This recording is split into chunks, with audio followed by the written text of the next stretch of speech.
pepeling dipun bawani langkung rumiyin. Mas Gareng, dawuh. sampeyan bawa dandang gula saged napa mboten? Saged, Mas. Saged? Saged. 100. Ya kene. Matur nuwun Mas Bayu. Mbak Elisa. Nggih. Bawa dandang gula saged napa mboten? Saged banget. Saged 100. Nggih. Dandang. Bagong. Saged. Iso ora dandang gula? Saged. Coba sik. Coba sik.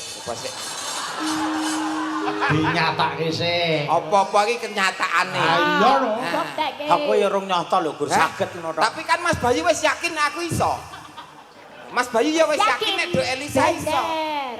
Nah, mula nek kowe ngomong iso ya, nek kowe matur iso ki ya buktekke sik nggih Mas Bayu. Ayo no. Buktekke sik. Ayo. Rukun Islam kang 5 puniki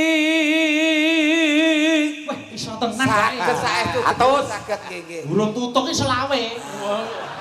Sapa ngerti iso mugi mau ngarep tok ya. Lah iya, nek mburi ra iso. Sak teruse ora apal lah ya padha dene ora apik ya.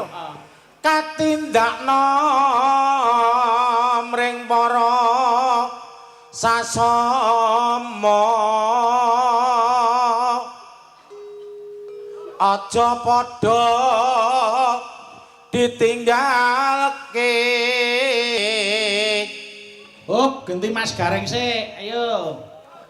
Rukun Islam puniku Iso tenan Gareng tak tambahi 50. alhamdulillah Mas Bayu sehat selalu lancar rezekinya.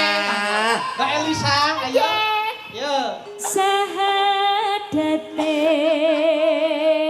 kang angka siji.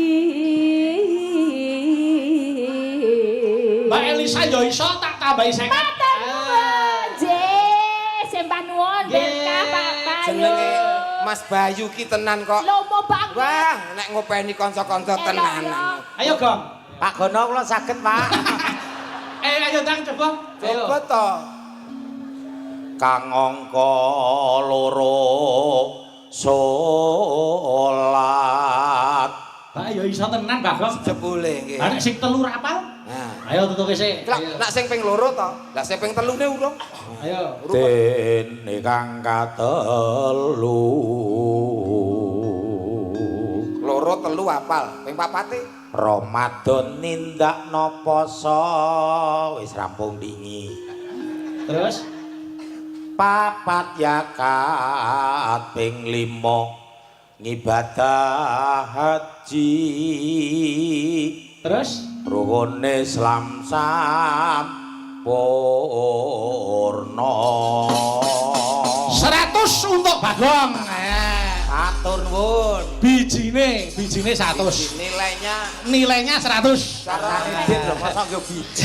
cara tas sekolah ki garape pekerjaan bener dadi Biji sing nilai 100. Zaman saiki iki biji kepinteran ki ora penting. Lho, pinter ki Sing penting. penting duit-duit. Lho koclok iki untuk menunjang suatu pekerjaan, untuk menunjang kehidupan lebih baik, wong ki dituntut untuk pinter. Pinter ora penting, penting didit rek Lho, Anda. wong ki nek duwe duit ning ora pinter lak gampang dihapusi. Alah santai wong didit dihapusi ya santai wong didit kok. Koclok. Ada peribahasa, wong iki kudu pinter.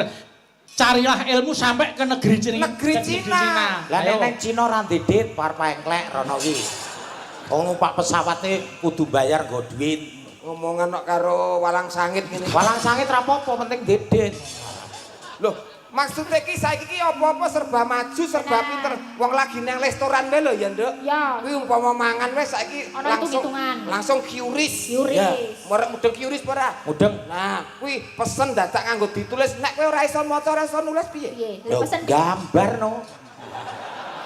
Umpama Mbak, iki restoran. Dodol. Nah, Mbak, wedang kopi. Gelas direng kuwi wedang kopi. Oh. Yen Mbak wedang teh. Gelas dicet coklat wedang teh. Yen belalah Mbak wedang susu ngono piye? Rasa digambar. Lho piye? Dik mriki, Dik. Ngombe wedang ngene iki. Ya dikampleng raimu. Apa cetok? Ya ora mungkin wong didit bayar. kok lek kemelinti ya. Matur nuwun Pak Gono. Allah iki ngapa to? Kok Pak Gono lega mirsani kok jangan mengusik to. Kowe iki jare wis sombong, jare sing penting duwe duit. Iya. Lah kok matur nuwun Pak Gono Lho ngomong. ngene lho, Ndek Awan wis campur sari gatra. Gatra ya, Pak. Gareng tralala. Oh, alah. Isih ngadegi grup kalih kula bareng payu ya ditinggal. Lah genah kowe ya abot sadibe. Terus wah elok ya lho. Ya. Ning kurang siji ngomong pagimu ya. Apa? Lah mbok yo kon nanggap kipas. Apa kuwi? Kemringet lho rek. Panas kabeh. Oh, iya. Sepene iki ora nek sing kemringet. Kepet-kepet. Ayo. Hei. Kepet-kepet kok kepet-kepet. Itu lho wis dong ngene kan kepet-kepet. Kepet nek kepet-kepet ngeten. Ah, ora usah dipraktekke to. Anu kepet terang. Oh iya, heeh. Yuk, buka celuk pepeling Mbak Elisa langgam sik, monggo. Buka celuk, monggo. Iya, Mbak. Yen wancine tansah dielengke wis wancine padha nindakake lan terus samangke wae sampeyan nangkep wajib kawuhe pangeran salat ati jagae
Irama seger, monggo.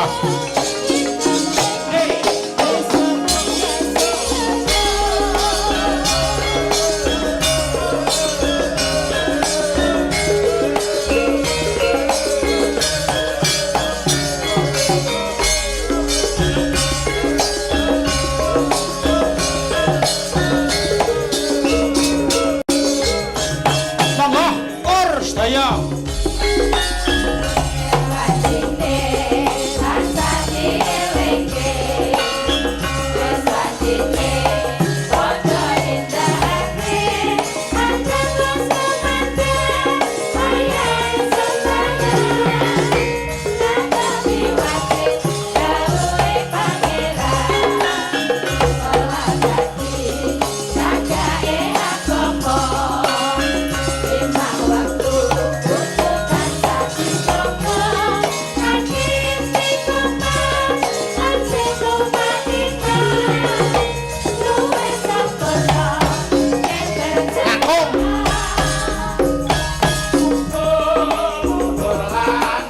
Putri.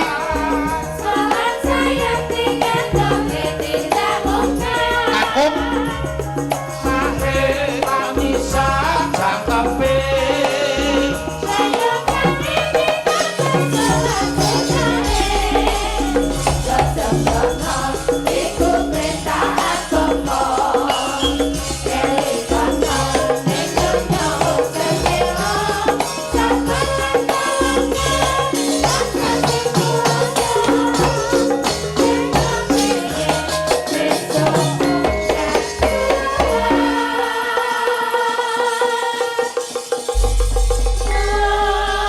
Matur sembah nuwun.